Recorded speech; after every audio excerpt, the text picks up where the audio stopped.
What's going on, YouTube, fam? It's your boy Tony 2 times, and we back with another episode of Head Tales, man. Before I start, be sure to tap that like button. It's free. It helps get the video out there. Definitely watch this video to the end to hear the full story and all the details in the case. For my day one fam, y'all already know it's all love. Thanks for tuning back into another episode.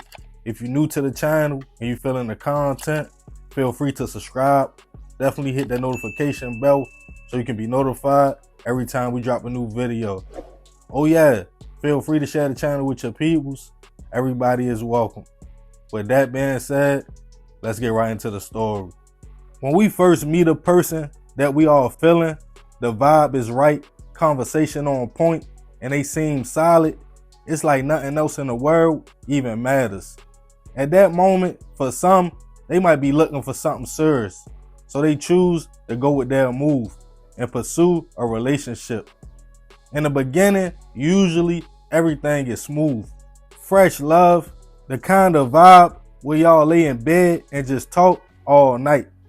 It could feel like this is it, and you might think, I want this forever. But that's the let me lock you in stage that I like to call it. When a person presents themselves as everything you want.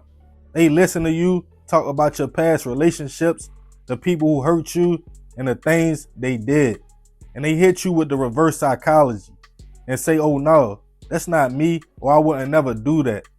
As time goes on, it becomes harder and harder for a person to hide their true colors.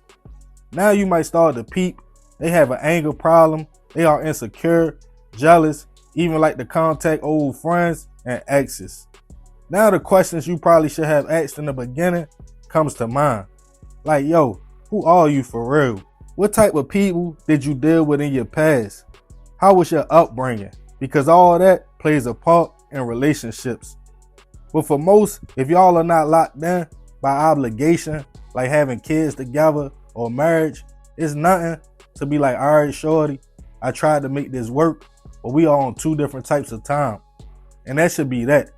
But when feelings are involved, depending on that person, separating yourself might not be that easy.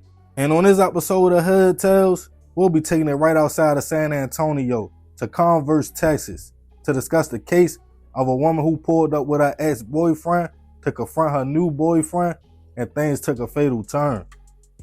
Back in 2018, 24-year-old Isiah Roper was living life in Texas.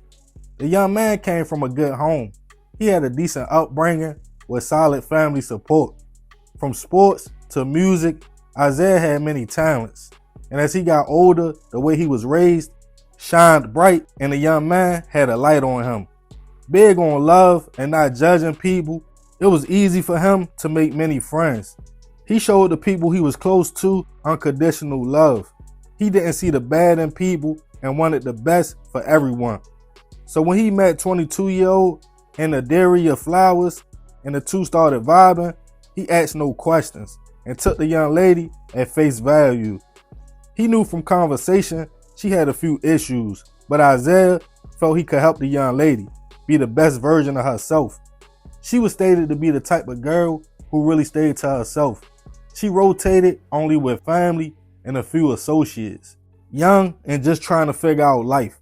Enederia did have things going for herself though, like having her own apartment in San Antonio. And after kicking it for a minute, Isiah fell in love with the young lady and they became official. He would often stay at her house, and the young man was trying to see if they could build a solid foundation. Like everybody else, Enederia had a past, but Isiah didn't know she was fresh out of a serious relationship with another young man, at the time 22-year-old James Johnson.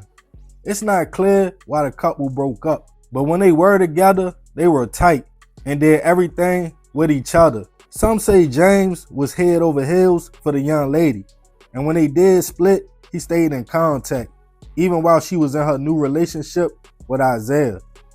As the new relationship moved forward, Isiah started noticing his new girlfriend would get super mad about petty things. She seemed overly possessive, and being the type that didn't like conflict, When he told her, I would just go to my family's home until you calm down, she was zapped out. To the point, the young man told his family, I gotta get away from this girl. She is kind of crazy. I think she might try to hurt me. In September 2018, Isiah was at his breaking point and had enough of the fussing and fighting. He decided to leave the apartment and go back to his family's home in Converse, Texas. Not long after arriving, Enederia pulled up. She called Isiah outside.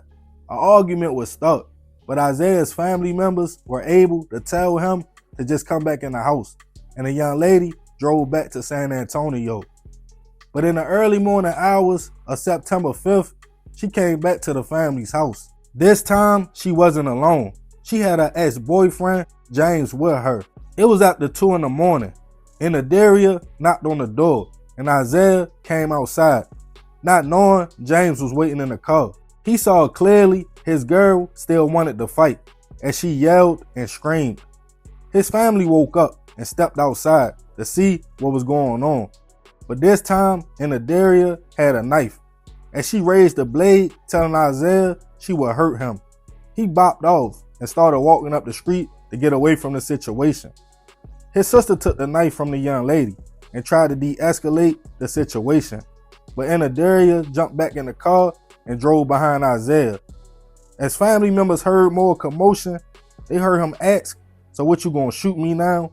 Before they heard her voice yell out, shoot him.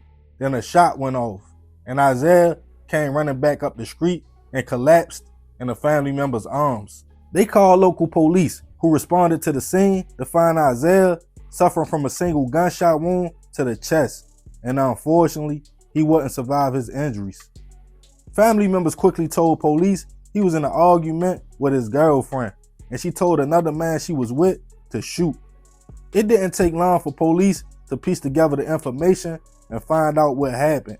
They went to look for the young lady, and not long after, she was caught and arrested in San Antonio. She was charged with first-degree hit. As detectives got more information that the trigger man was her ex-boyfriend James, he was also arrested that same day on another side of town. He was also charged with murder. Isiah's family was devastated and spoke out. They claimed he knew the young lady had issues, but he wanted to be there for her and help her until she started to get violent. That's when he wanted out, as he even told them, if I leave, she might just take my life. The pandemic slowed down the court proceedings, but the case was open and shut, painted as a woman who used her ex-boyfriend to take her new boyfriend's life. James will learn his fate first. For being the trigger man, he will receive a 35-year sentence. Enederia was evaluated for mental health issues, but after it was determined she was mentally stable, 4 years later, in 2022, she pled guilty to her role in the hit, being the one who told James to shoot, and she was sentenced to 18 years in prison. Rest in peace to Isiah. I send my prayers and condolences to his family. I get it, love is blind, and there's no way bro could have saw this coming, especially in the beginning. But that's why you can't save everybody.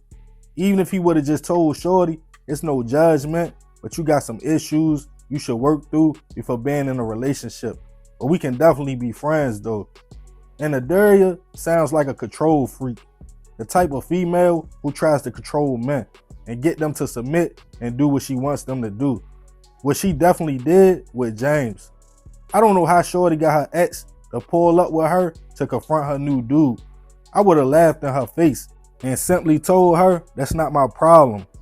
They might have still been intimate with each other, but even if, bro, you go take a gun 2 in the morning to confront shorty's boyfriend, and that sounded like a good idea in your mind. You had her first, so you know she a little bit throwed off. Then you let her tell you, like, shoot. That was a super crash out move. But y'all let me know y'all thoughts on the situation in the comments. And remember, we gotta succeed, not to fail, so we won't be just another hood tale. Yeah, man, super crazy story. Rest in peace to that young man. I definitely send my prayers to his family. But I ain't gonna talk too much more about this one. Y'all leave it in the comments. Be sure to tap that like button if you're feeling the content. I definitely appreciate you if you made it to the end. Y'all already know it's all love, fam. It's your boy Tony 2 times. It's another episode of Hood Tales. I'm out.